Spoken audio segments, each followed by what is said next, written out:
Hi, good day sa tanan. Ano ang himuon mo to have a long and happy life? Number one, you should eat half. Bale, kung ano ang ginakaon mo usually, tungon mo lang para maging healthy ka. For example, gakaon ka isa ka lechon, makaubos ka bisa ka lechon, so bali half lang na yung kanon mo. And number two, you should walk double. So kung ano ang permi mo ginalaktan, i-double mo.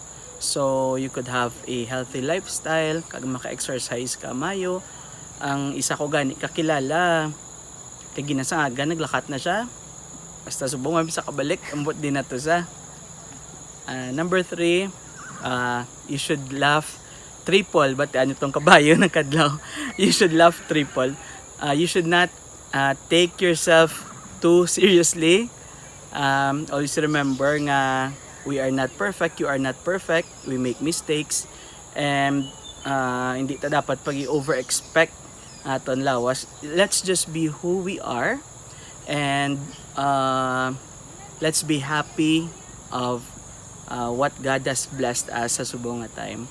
And lastly, we should always remember that God is always with us.